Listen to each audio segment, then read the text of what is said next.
TRS party కేటీఆర్ది ఎప్పుడు కూడా అందరినీ కించపరిచే విధంగానే వాళ్ళు బతుకువల్లది.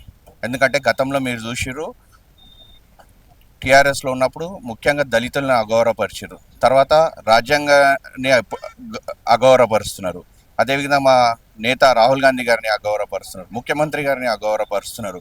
ఎందుకంటే మేము చేసే పనులు కానీ అభివృద్ధి కార్యక్రమాలు కానీ మా ముఖ్యమంత్రి గారు ఏదైతే ప్రజల్లో ఉండి పనిచేస్తున్నారో, నిత్యంగా 24 గంటలు ప్రజలకి అందుబాటులో ఉండడం, ప్రతి కార్యక్రమం ప్రభుత్వాన్ని ఏవి ఉంటాయో అటెండ్ చేస్తున్నారు, ఇది చేస్తున్నారో అది తట్టుకోలేక మా మీద ఇట్లాంటి అక్కసు పలుకుతున్నారు, కక్కుతున్నారు. మీరు చూస్తున్నారు, ముఖ్యమంత్రి గారు ప్రజలకి ఏం కావాలి, ఎట్లా కావాలని ప్రజాపాలన విధంగా ఆయనకి ప్రజలకు అన్ని సౌకర్యాలు ఇస్తుంటే వీళ్ళు తట్టుకోలేక ఇది చేస్తున్నారు. మీరు చూసారు, గతంలో వీళ్ళు అధికారంలో 10 ఏళ్ళు ఉంటే దళితుల్ని అగౌరవపరిచారు. ఏ విధంగా అగౌరవపరిచారు?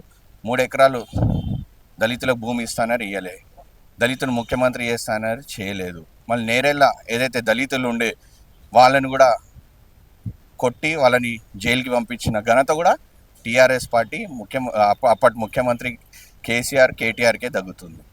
మరి ఈరోజు కూడా చూస్తున్నారు, గడ్డం ప్రసాద్ గారు ఒక స్పీకర్ స్థానంలో దళితుల్ని మేము కూర్చోబెడితే ఆయన మీద కూడా తట్టుకోలేక ఈరోజు ఆయన మీద స్కిట్ చేస్తున్నారు. అప్పట్లో బట్టి గారు ప్రతిపక్ష నేత ఉంటే ప్రతిపక్ష హోదాను కూడా వాళ్ళు తీసే విధంగా పనిచేశారు. సో దళితులు అంటే వీళ్ళకు మొదటి నుంచి కూడా ఈ పార్టీలో అసహనం ఉంది, వ్యతిరేకి వీళ్ళు, దళిత ద్రోహులు, దళిత వ్యతిరేకులు వీళ్ళందరూ. కావున ఈరోజు మేము ఒకటే అంటాం, నీ డ్రామాలు, నీ స్కిట్లు ఏవైతున్నాయో ప్రజలందరూ గమనిస్తున్నారు, కాంగ్రెస్ పార్టీ చూస్తుంది. దానికి తప్పకుండా ఒక మొగోడు అనేటైనా దావోస్లో, న్యూయార్క్లో ఉన్నాడు. నీ డ్రామాలకు, స్కిట్లకి త్వరలో దానికి ఫుల్ స్టాప్ పెడతాడు, దానికి క్లైమాక్స్ ఇస్తాడు. నీ డ్రామాల స్కిట్లకి అది చూస్తుండు. నీకు త్వరలో ఒక మొగోడు అనేటైనా నీ డ్రామాలకు, స్కిట్లకి త్వరలో క్లైమాక్స్ ఇస్తాడు. నేను అనేది అదే, కవిత ఆరోపణలు ఏవైతే చేస్తున్నారో ఫస్ట్ దానికి సమాధానం కేటీఆర్ చెప్పాలి ప్రజల్లో వచ్చి. సొంత చెల్లె మీ మీద ఆరోపణలు చేసుకుంటే మీరు చెప్పలేని పరిస్థితి. మీరేం మనుషులు రా నాయన? మీరు నిజంగా మీరు ఇప్పుడు ప్రజలకు సమాధానం చెప్పకుంటే కవిత చెప్పిన అన్ని ముమ్మోటికి అన్ని నిజాలే చెప్తుంది ఆమె.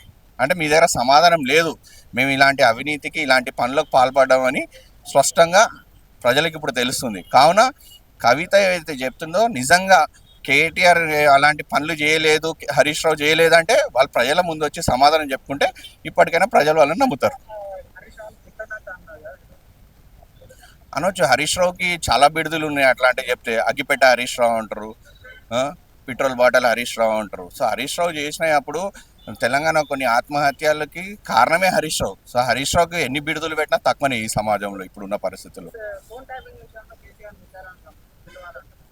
పిలవాలి కదా, తప్పు చేసినప్పుడు ఎవరన్నా ఉండని, నేను ఉండని, ఎవరన్నా ఉండని, రాజ్యాంగంలో కానీ ఈ ఎవరన్నా ఉండని, తప్పు చేసినప్పుడు ఏదైనా క్రైమ్ చేసినప్పుడు రావాలి, విచారణ ఎదుర్కోవాలి, సమాధానం చెప్పాలి. మీరు నిజంగా మేము రాము చెప్పము అంటే ఎట్లా రావాలో, ఎట్లా పిలిపియాలో అది ఉన్నత అధికారులు చూసుకుంటారు. అది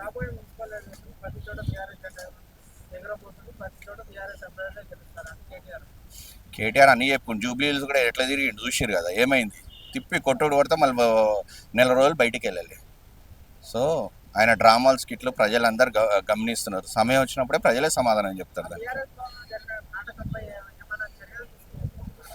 అదే అండి, ఎందుకంటే గౌరవపరమైన పోస్ట్లో ఉన్న ముఖ్యమంత్రి గారు కానివ్వండి, స్పీకర్ గారు కానివ్వండి, ఇలాంటి స్కిట్లు చేసినందుకు మా లీగల్ టీంతో కూడా మేము సంప్రదిస్తున్నాము. దాని మీద తప్పకుండా రాజ్యాంగపరంగా ఎలాంటి వీళ్ళ మీద చర్యలు తీసుకోవాలని దాని మీద discussions with in the party నడుస్తున్నాయి. త్వరలో దాని మీద మేము యాక్షన్ తీసుకుంటాం.